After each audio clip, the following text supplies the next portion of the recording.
ভালো response, positive. ওদের কথাবার্তায় সবাই আমাদের সঙ্গে থাকবে, আমাদের সাপোর্ট করবে। সিপিএম এবং কংগ্রেসের জোটটাকে কিভাবে নিচ্ছেন? আমি ওইটাকে কোনোভাবে মেনে নিচ্ছি না। আমি জানি আমি জয়ী হব এখান থেকে। কোনো প্রভাব পড়বে এই জোটের আমবাসা কেন্দ্রে বা 47 কেন্দ্রে কোনো প্রভাব পড়বে কি মনে করছেন? কোনো প্রভাব পড়বে না। আমরা তৃণমূল কংগ্রেস এখান থেকে জয়ী হবই।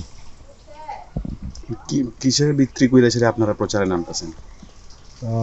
আমরা মমতা সরকারের যে প্রকল্পগুলি ওয়েস্ট বেঙ্গলে চালু করেছে, ওইটাই আমরা এখানে সরকার গঠন করার পর আমরা এখানে এই প্রকল্পগুলি চালু করব এবং মানুষের ঘরে ঘরে যে সুবিধা অসুবিধা, ফান্ডামেন্টাল মানুষের যে অধিকারগুলি, যেগুলি সুবিধাগুলি, যেমন মনে করেন রাস্তাঘাট, তারপর ব্রিজ, কোথাও দেখেছি মানে চলাফেরার জন্য রাস্তা নালা পার হওয়ার জন্য কোনো অসুবিধা নেই।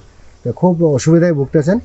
তো বিজেপি সরকার, অন্যান্য সরকারগুলি দেখেছে সবাই কোনো প্রতিশ্রুতি ওরা পালন করেনি। তাই ওরা সবাই চাইছে তৃণমূল সরকার আসুক এবং সরকার গঠন করুক।